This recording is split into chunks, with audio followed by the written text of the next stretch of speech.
Pan partout qui membre président Abso Fatia Lobaki. Bonjour monsieur. Bonjour journaliste. Monsieur, yo sikoyo makamne so président de la République à Lobi yo moni ngeni. Bon, notre journaliste nyonso président Lobeli pour na mambo etali mboka na ngai pour na patriote et Congo nous appartient son être patrie. Président Lobi mambo eza malamu mais président sonjete na oyo concernait vraiment peuple congolais. Pour peuple congolais pour na lilo, peuple congolais lila kaka o etali la famille. Donc biso ne to aboye na Congo so social na biso ebongi bayi batu etali biso te. Okata alliance na FCC.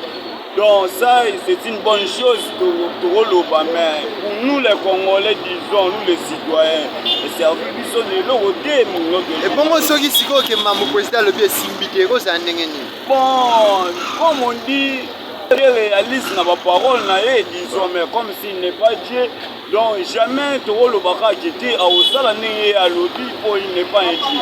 Donc maman Nzambe akolisaka oyo ya lodi ye aza motu lokola nga lokola yo Nzambe pe mutakela e to éviter disons. Namo za biso.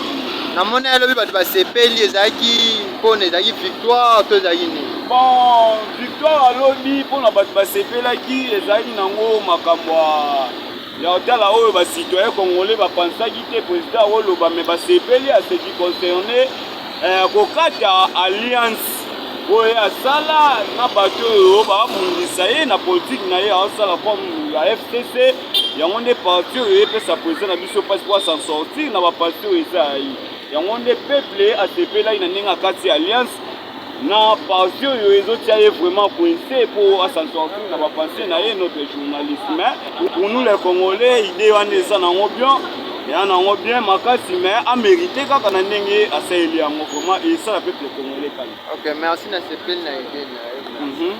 Bon pour nanga vraiment ya suka na olo bezaka j'étais président Fati Beto comme on l'appelle a président na biso. Président a pensé pour nous la jeunesse, vraiment jeunesse, donc on a pour ça naï. N'enga si comme makanisa malamu ya osala soko asala ngo vraiment j'étais bien que la jeunesse on s'en sortira na ba oyo ça va penser na biso.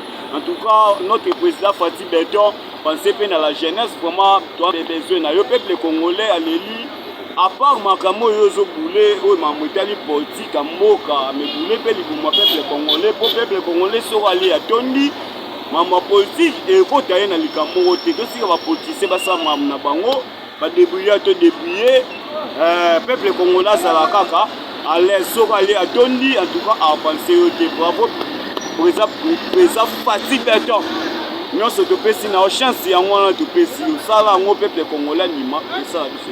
OK, merci.